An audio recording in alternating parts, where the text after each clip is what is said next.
¿Qué quiere decir? Que podemos partir de una evaluación visual análoga. Esto es lo que ven como EVA. Es el famoso, cuando hacemos diagnóstico, el famoso puntaje que le preguntamos al paciente. Del 1 al 10, ¿cuánto te duele? Si 10 es el peor dolor que podés soportar.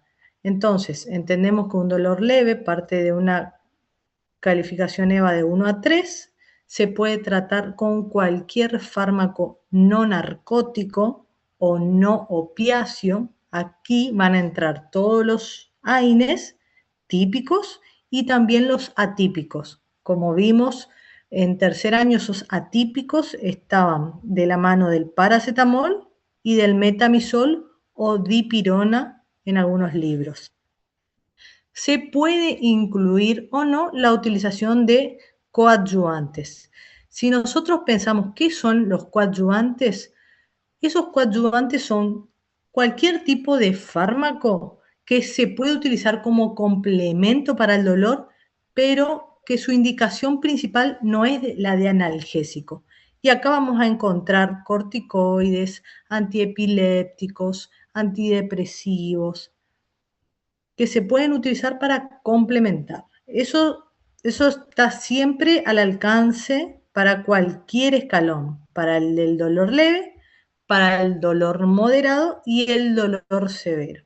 La limitación que tenemos como odontólogos es que nosotros, por ejemplo, opiáceos no podemos prescribir. Ningún psicofármaco podemos prescribir en Corrientes. En otras provincias la legislación provincial sí lo permite, pero en nuestro caso en Corrientes no. Ya en un dolor moderado podemos utilizar los mismos fármacos del escalón 1, todos los AINES típicos sobre todo, pero ya con una dosis un poco mayor. Y si contamos con los opiáceos, tenemos los opiáceos débiles, como el tramadol y la codeína, que son los más utilizados. En algunos casos incluso vienen en combinaciones con paracetamol o con diclofenac. Pero mejor siempre utilizar los principios activos por separado.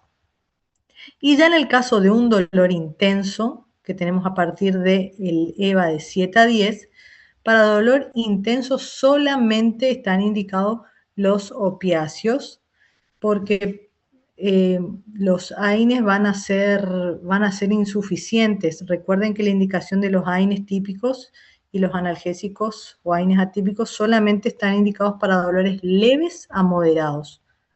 Si bien podemos llegar a utilizar en este jalón, pero siempre compensado con un opioide de mayor potencia. Estos opiáceos a muy baja dosis ya van a alcanzar ese efecto analgésico que buscamos. Obviamente hay AINES de los que podemos prescribir que van a tener mayor posibilidad de producir reacciones adversas que otros.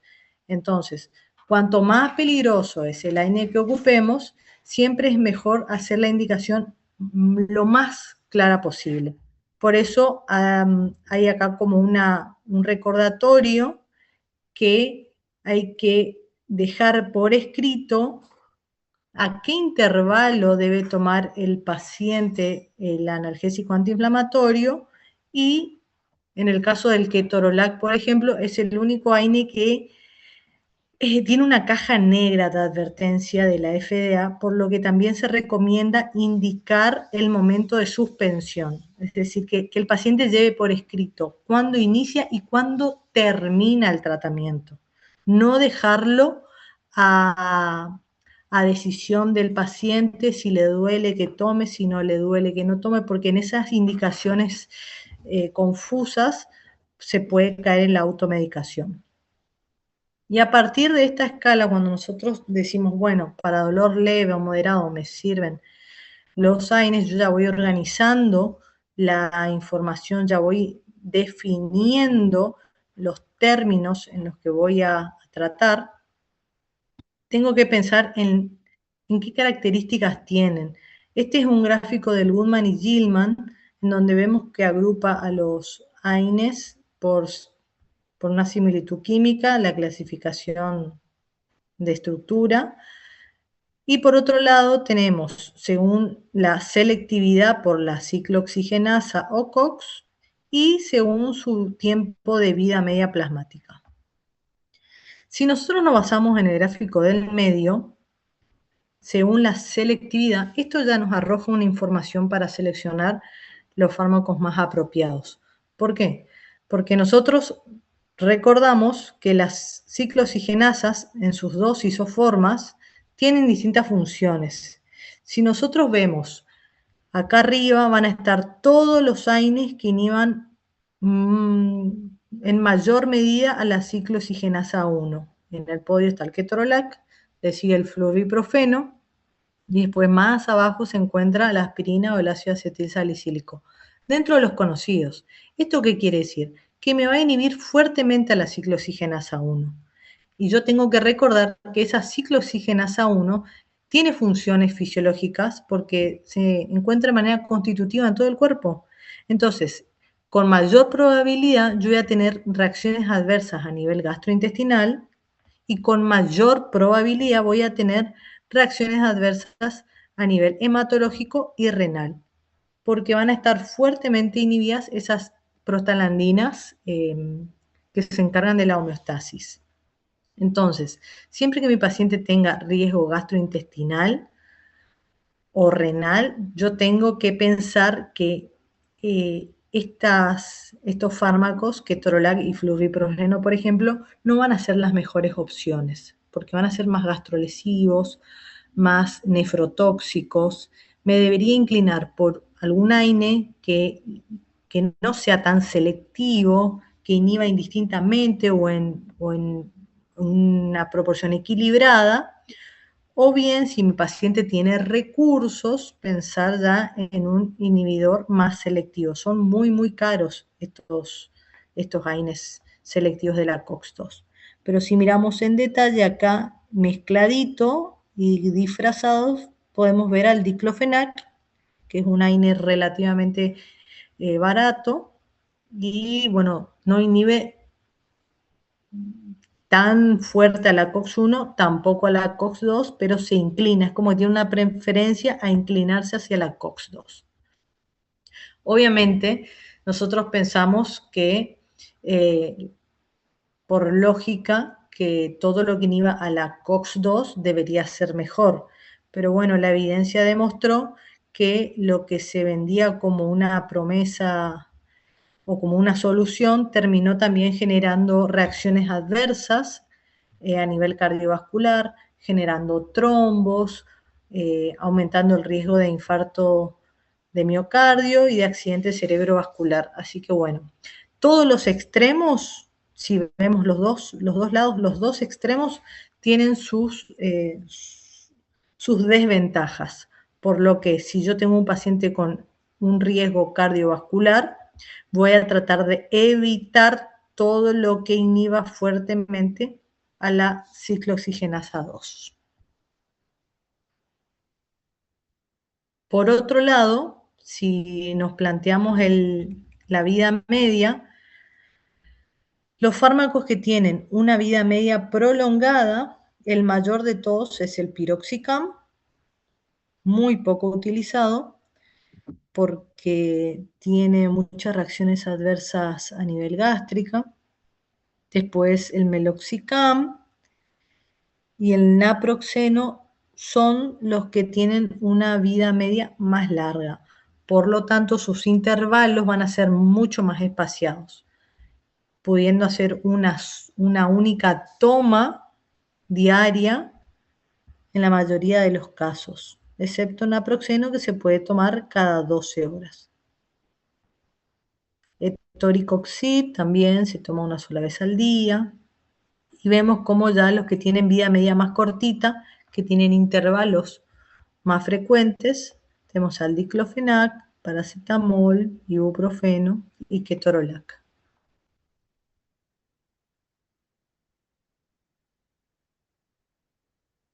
Bien. Una vez que ya definimos aprox y recapitulamos las características farmacocinéticas de cada uno de estos AINES, sus tiempos de vida media, sus grados de inhibición de la ciclooxigenasa, y nosotros nos aprendemos, no es necesario que sepamos todos los tipos de AINES, pero con que manejemos 3 o 4 alternativas es más que suficiente. Entonces, si yo parto de que manejo muy bien el ibuprofeno, el paracetamol, diclofenac y etoricoxib, por ejemplo, naproxeno también, ¿por qué no? Puedo decir, listo, estos AINES con los que yo los conozco muy bien, los voy a utilizar según el terreno de trabajo que tenga. Y ese terreno de trabajo, llamado así de manera coloquial, es lo que conocemos como ventana terapéutica. Esa posibilidad de tratamiento que me deja el paciente. No es lo mismo tratar un niño que va a tener sus características farmacocinéticas propias, ya lo vimos las semanas anteriores, también tuvieron que estudiarlo para el parcial, anduvieron muy bien, felicitaciones. Esas características farmacocinéticas de los niños hace que los tratamientos tengan que estar condicionados al índice de masa corporal o de manera más fácil para calcular las dosis están supeditadas al peso. Siempre y cuando el niño tenga menos de 40 kilos, hay que hacer el cálculo de la dosis. Si yo pienso, bueno, a este niño le voy a dar una AINE que inhiba fuertemente a la COX-2, un etoricoxib, por ejemplo. Y yo tengo que pensar, ¿por, ¿por qué lo haría? ¿Por qué me inclinaría a hacer esto? O por el contrario, me inclino por le duele mucho, mucho, entonces le voy a dar un ketorolac. ¿Por qué lo haría? Ir a los dos extremos. Si tengo fármacos que inhiben de manera no selectiva y equilibrada la COX, como el ibuprofeno, que incluso es más seguro. Entonces yo voy descartando ciertos tratamientos y después estudio un poco más y veo que el ketorolac está contraindicado en menores de 16 años, veo que el etoricoxib está contraindicado en menores de 16 años, entonces voy afinando mejor mis tratamientos para brindar no solo alcanzar esa eficacia que busco y ese efecto analgésico antiinflamatorio, sino también tratar de generar el menor daño posible en mis pacientes. Entonces, si yo determino que voy a utilizar un ibuprofeno y mi paciente tiene menos de 40 kilos, sí o sí tengo que hacer el cálculo de la dosis. Si mi paciente tiene 20 kilos, esos 20 kilos los voy a tener que multiplicar por una dosis entre 7 y 10 miligramos, o sea, partiendo de una dosis baja de 7 miligramos por kilo a una dosis más alta de 10 miligramos por kilo. Lo mismo con el paracetamol. Puedo partir de una dosis de 10 miligramos a 15 por el kilo del paciente y me va a dar la dosis toma, lo que tiene que tomar el niño cada vez que va a consumir ese analgésico, obviamente, que es diferente al cálculo con respecto a los antibióticos, que eso vamos a ver más adelante. Ahora, la ventana más complicada de estos tres es la de la abuelita. La abuelita es la ventana más complicada. ¿Por qué? Porque cuando ya los pacientes tienen más de 65 años, se empiezan a complicar las funciones del cuerpo, se agregan otros factores de riesgo, incluso pueden estar polimedicados, pueden tener enfermedades crónicas, toman medicamentos y ahí aparecen las interacciones y los problemas que me pueden agravar las condiciones de base del paciente. Eso no quiere decir que un paciente adulto no pueda también tener una ventana terapéutica complicada, pero en mayor probabilidad es la de la persona de más de 65 años. Y acá yo tengo que pensar, ¿en dónde me puedo jugar más con los extremos? ¿Me puedo jugar más con los extremos en el paciente según la edad o según las condiciones que presente? según las enfermedades que manifiesta en la historia clínica. ¿Qué me va a condicionar esa ventana terapéutica? ¿La edad o las enfermedades?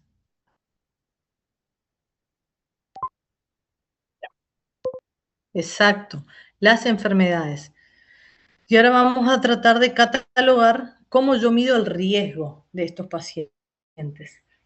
Yo puedo tener un paciente con un problema gastrointestinal y voy a tener fármacos que se llaman inhibidores de la bomba de protones, omeprazol, lansoprazol, pantoprazol. Eh, Hay muchísimos tipos de inhibidores de la bomba de protones. Cuanto más medicamentos tome mi paciente, la bibliografía sugiere que el que menos interacciones tiene es el pantoprazol. Si mi paciente no toma muchos medicamentos, indistintamente puedo utilizar cualquiera. El omeprazol es el más barato de todos. Entonces, si mi paciente tiene un riesgo gastrointestinal, yo voy a medir ese riesgo, si es bajo, intermedio o alto. Si el riesgo es alto, voy a tratar de evitar los AINES.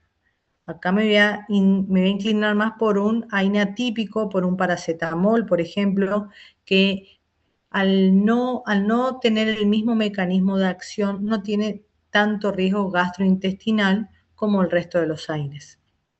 Ahora, si yo no puedo evitar y tengo que utilizar sí o sí un antiinflamatorio, y el paracetamol no me sirve, voy a pensar en un inhibidor selectivo de COX-2 más un inhibidor de la bomba de protones. Estos en riesgo alto. Si el paciente tiene riesgo intermedio, puede utilizar un inhibidor, un, un inhibidor selectivo de COX-2, un etoricoxib, solo, o puede utilizar cualquier AINE típico con un inhibidor de bomba de protones. Obviamente esta opción es mucho más económica.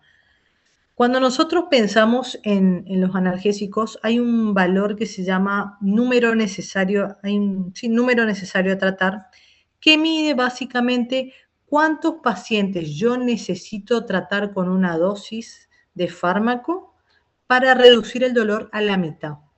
¿Por qué se toma esta medida del NNT o número necesario a tratar?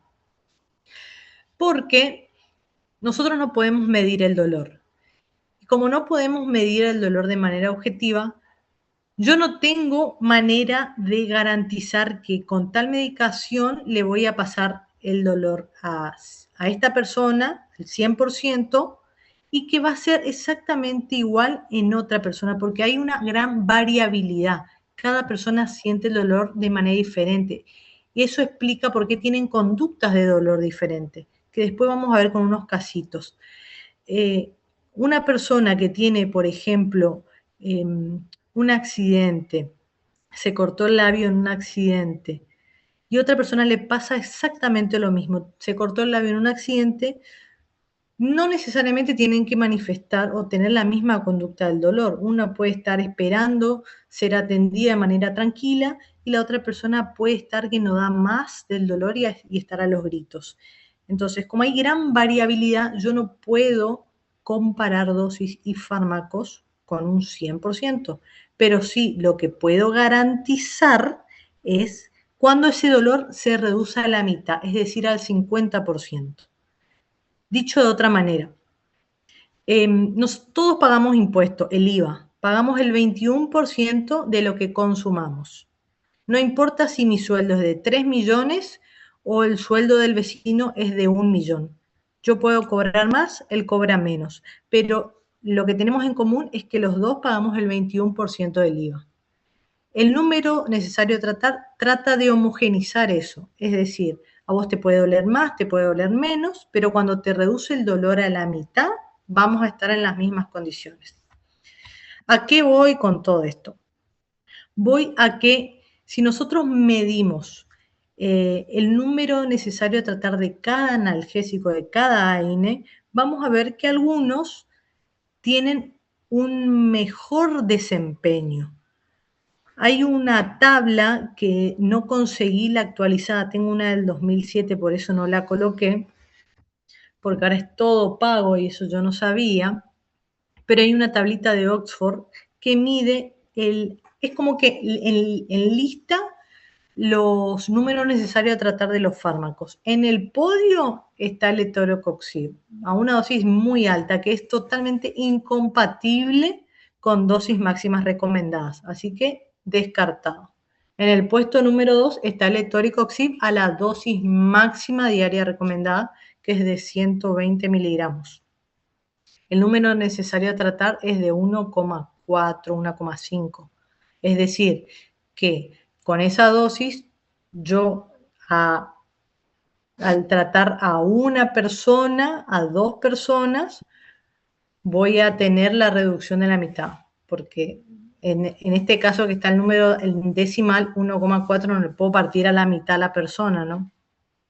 Pero sin embargo, si vamos descendiendo, le sigue en mejor desempeño la dipirona, 1 gramo de dipirona, y después una dosis muy, muy alta de diclofenac, 100 miligramos de diclofenac, y más abajo se encuentra un ketorolac a una dosis de 30 miligramos. Digamos que son los que encabezan el podio, para que ustedes tengan una referencia. Si yo pienso que necesito un coxib, ¿a qué es lo que voy? Puedo pensar que el coxib se utiliza y es muy bueno porque está en el podio de los analgésicos antiinflamatorios. ¿Pero a qué costo? ¿A qué costo? Y es mucho más caro, porque si yo tengo que pensar un número, ¿cuántos pacientes necesito tratar? Por ejemplo, 1,5 por una pastilla al día. Yo hago esa multiplicación, voy a buscar una calculadora, 1,5 número necesario a tratar por una pastilla al día, me da el mismo valor, por un tratamiento de 3 días, por ejemplo, me da 4,5 y lo multiplico por el precio. Cada pastilla puede salir, hablando así aproximadamente, vamos a poner 500 pesos cada pastilla. Un número. Eso me da un valor cercano a 2.000, 2.200. Si yo hago la misma cuenta con ibuprofeno, por ejemplo, el número necesario a tratar del ibuprofeno es un poco más, es 2,4, 2,6. Pero yo no necesito un comprimido al día, necesito 3 comprimidos al día. Eso me da 7,8. Por la cantidad de días que voy a utilizar, vamos a suponer 3 días de tratamiento, pero la diferencia es que la pastilla de ibuprofeno está mucho más barata. En vez de salir 500 pesos cada una, cada pastilla, me puede salir 50 pesos, por decir un número. Por más de que yo ocupe más pastillas de ibuprofeno, mi tratamiento no va a superar los 1.000. Es para que hagan una comparación. Por ahí los estoy mezclando, no es mi intención. Simplemente estoy haciendo un cálculo rápido en mi mente de costos. Porque algunos me dicen, bueno, pero el paciente compra el letrocoxib, que la caja le sale 15.000 pesos, y toma una pastilla por día. Sin embargo, el ibuprofeno tiene que tomar 3 por día, toma mucho más, tiene que comprar más cantidad, pero incluso a veces comprando más cantidad los tratamientos son más baratos. Y ahí es donde yo tengo que pensar, ¿me conviene por una cuestión de costo? Porque todas esas ventajas que reflejan, ¿cuáles serían las ventajas? Tiene vida media larga, es una sola toma al día, mejora la adherencia al tratamiento, es un excelente analgésico antiinflamatorio, pero sigue siendo muy caro. Y tampoco es mucho más seguro que un ibuprofeno. Y el riesgo de mi paciente es intermedio. Quizás con un AINE, con un perfil no selectivo y con un inhibidor de la bomba de protones, tenga una mayor seguridad. Pero todo esto va a depender siempre de cuánto sepa yo de los tratamientos para poder seleccionarlos. Porque si yo no me acuerdo cuáles son los inhibidores de la bomba de protones, no me acuerdo cómo se indican, que se indican una sola vez al día antes del desayuno, ahí empiezo a equivocarme y mis tratamientos empiezan a fallar. Después tenemos, por un lado, por riesgo bajo, que es lo más fácil. Acá podemos utilizar cualquier tipo de AINES y en el caso que tenga una dispepsia el paciente, podríamos considerar también utilizar cualquier tipo de AINES con un inhibidor de la bomba de protones. Ahora, ¿cómo yo sé qué paciente tiene riesgo bajo, intermedio o alto? Y acá lo que tengo que ver es si tiene antecedentes de úlcera péptica, si usa anticoagulantes orales, si tiene más de 65 años, si tiene alguna terapia antiagregante o alguna enfermedad reumática que toma de manera crónica algún AINE. Algunos pacientes tienen dolores crónicos, todo eso hay que indagar mucho.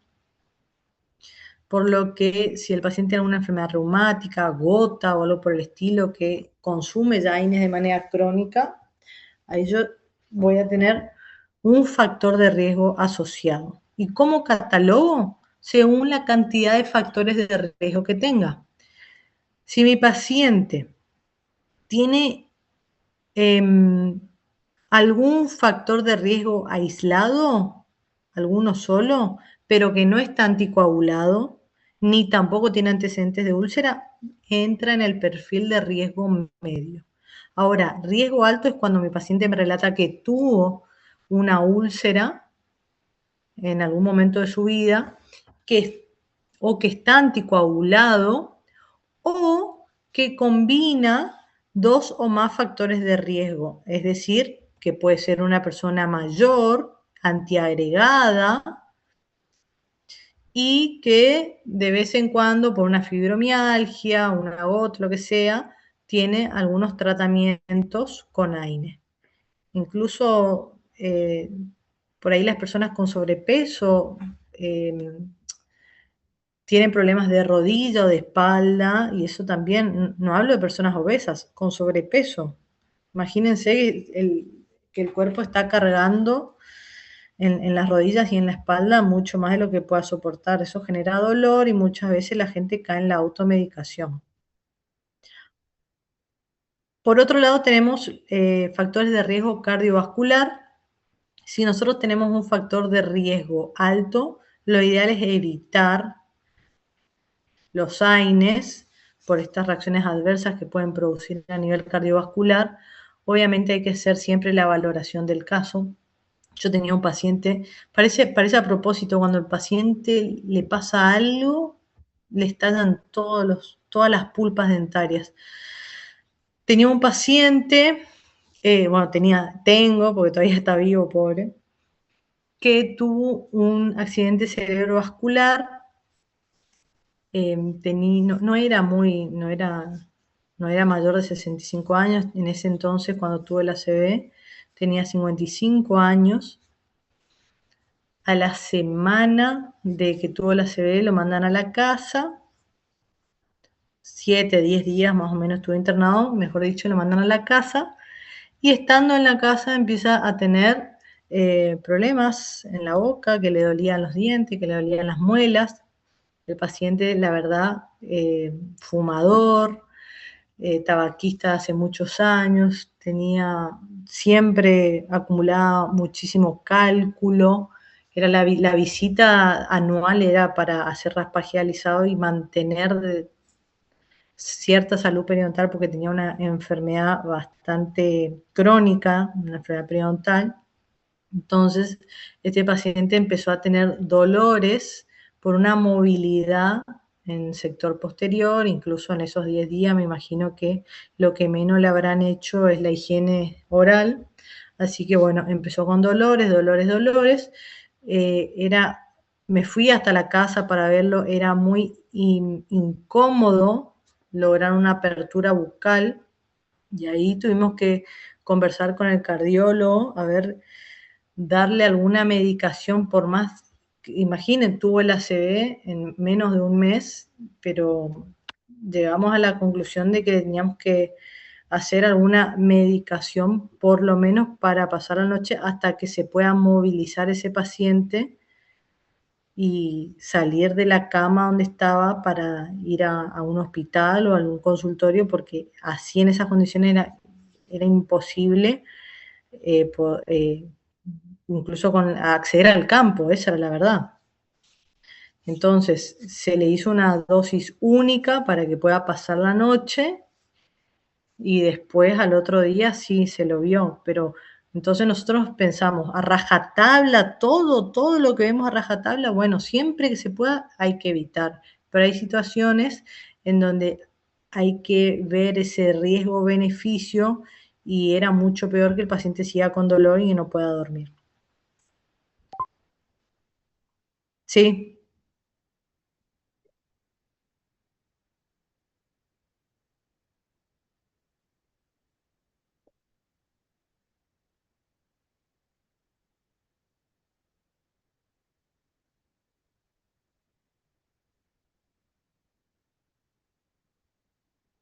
no, también puede generar trombos, también puede generar trombos, sí.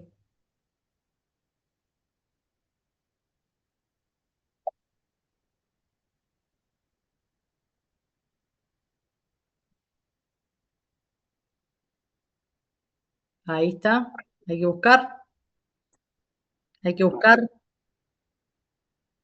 tarea para la casa. Está muy bien.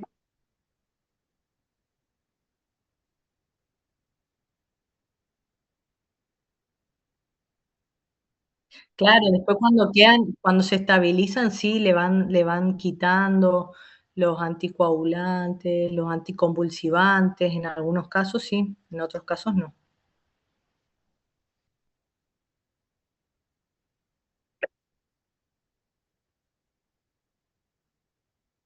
Sí. Esto también, obviamente, se le dio una dosis única, eh, no, tampoco fue una dosis alta. Entonces, todas esas cosas hay que valorar. Fíjate que si tenemos un riesgo intermedio, la dosis tiene que ser la más baja, la mínima eficaz durante el menor tiempo posible. No le vas a tener a un paciente con riesgo intermedio tomando un antiinflamatorio por 7 días. La idea es que sea un complemento que se utilice el menor tiempo posible y que te dé tiempo a vos de poder atenderlo en mejores condiciones. Y después tenemos por otro lado pacientes con hipertensión, anticoagulados o con insuficiencia cardíaca. En todos estos casos, si la hipertensión no está controlada, tendríamos que evitar o hacer un seguimiento, si no se puede evitar, hacer un seguimiento del tratamiento. Ahora con los teléfonos, con WhatsApp, se puede hacer un seguimiento de los tratamientos mucho más fácil que antes. Así que eso también facilita un montón. Porque siempre tenemos que reevaluar. Nosotros damos tratamientos y tenemos que reevaluar. ¿Qué quiere decir esto? Si el paciente alcanzó el objetivo terapéutico, si no desarrolló reacciones adversas. Siempre tenemos que estar en contacto. Y el factor de riesgo cardiovascular yo lo voy a medir si en la historia clínica registro que tuvo eventos cardiovasculares, si el paciente tiene diabetes, si fuma, si es hipertenso y si tiene problemas de colesterol. A su vez, existen factores modificadores relacionados a la edad, mayor de 60 años, sexo masculino y que curse con alguna enfermedad autoinmune como lupus o artritis reumatoide. Esto porque muchas veces estos pacientes tienen tratamientos con otros fármacos del tipo de corticoides o algunos inmunomoduladores que pueden generar una interacción que agrave el cuadro. Y vamos a tener ya el riesgo medio, pacientes que tengan un solo factor de riesgo en presencia de factores asociados, es decir, una persona de sexo masculino mayor de 60 años que tenga diabetes o que fume o que sea hipertenso, es decir, uno de acá con dos de acá. Y el alto es pacientes con dos o más factores de riesgo en presencia de factores asociados, es decir, que sea diabético y fume, o diabético e hipertenso, que tenga problemas de colesterol. Cuanto más factores de riesgo tiene, más alto es el riesgo. Y por otro lado, pacientes con riesgo renal, hepático, riesgo renal siempre evitar. Recuerden que los ANs disminuyen la perfusión renal, retienen mucho sodio y agua, entonces esto puede generar problemas a nivel renal. Pensar en, si es muy necesario un antiinflamatorio, pensar en medidas no farmacológicas, si el hielo puede ayudar o no. En factores, pacientes con riesgo hepático, tenemos que ver el grado de insuficiencia. Acá teníamos las medidas de Child-Pugh, que vimos también en el parcial anterior. Con un riesgo alto está contraindicado, sobre todo el paracetamol, y en un riesgo intermedio hay que ver la dosis, la menor dosis posible. Si la dosis diaria es de 4 gramos, bajamos a la mitad, no exceder los 2 gramos diarios de paracetamol, y en lo posible, si se puede, pedir estudios de las transaminasas para ver cómo se comportan esas enzimas hepáticas. Si es asmático o tiene antecedente de alergia, hay que tener precaución. Si bien pueden existir, si el paciente es alérgico a un AINE, puede existir reacción cruzada. Hay que hacerlo con precaución. Si no tuvo antecedentes de shock o de angioedema, se podría llegar a utilizar otro grupo, un AINE atípico, por ejemplo. Pero esto sí, esto con mucho cuidado. Después me van a decir ustedes por qué los pacientes asmáticos, qué tienen que ver los pacientes asmáticos, por qué el asma se puede exacerbar con la utilización de AINES. Eso los dejo a ustedes para que busquen. Y si hay alguna alteración hemática, esto está en relación con la anemia plásica que pueden producir algunos AINES, sobre todo la dipirona. Esta página, tinyurl.com, le acorté el link, /prescripción y seguridad. Acá pueden acceder a este archivo donde tenemos todo lo que yo estoy hablando, está en este archivo resumido para que ustedes puedan estudiar. Está este gráfico también, donde de cierta manera ordena los fármacos que tienen más daño gastrointestinal y menor daño gastrointestinal. Esto está relacionado con la inhibición de la COX que vimos anteriormente. Con respecto al daño cardiovascular, los más cardiolesivos están acá arriba, los que se inclinan más por la COX-2, y los más potables para riesgo cardiovascular tenemos a naproxeno o el ibuprofeno. Y después con respecto a la interferencia o las interacciones con aspirina y anticoagulantes, vemos que quizás el que mayor interacción tiene es el ibuprofeno, pero esto se puede solucionar fácilmente con una lejanía de las tomas. Es decir, si el paciente toma la aspirina temprano a la mañana, el AINE que yo le indiqué, si lo toma 2 horas después, no va a haber ningún problema. Cero interferencia con la aspirina. Y bueno, con los anticoagulantes siempre existe el riesgo de hemorragia o de sangrado por razones obvias. Esta página creo que ya se las dieron, pero siempre es bueno recordar, es para verificar interacciones farmacológicas.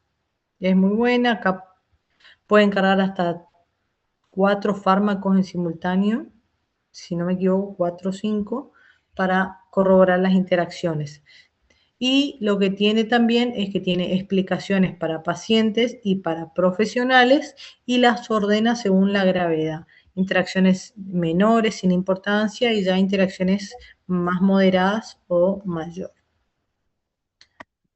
También me gustaría mostrarles un caso para salir un poco de lo normal, lo que siempre vemos, ese dolor nociceptivo, periférico. Hay veces en donde tenemos el dolor de tipo neuropático, que si nosotros pensamos por los mecanismos de acción de los fármacos que vimos recién, van a andar muy bien para el dolor nociceptivo periférico porque está modulado por la sopa inflamatoria, es prostaglandino dependiente. Pero en el dolor neuropático, me gustaría que lo repasen, vemos que hay otras sustancias implicadas. Depende más de la sustancia P. Entonces, utilizar AINES o analgésicos de tipo del paracetamol o la dipirona no van a ser muy útiles. En este caso tenemos una señora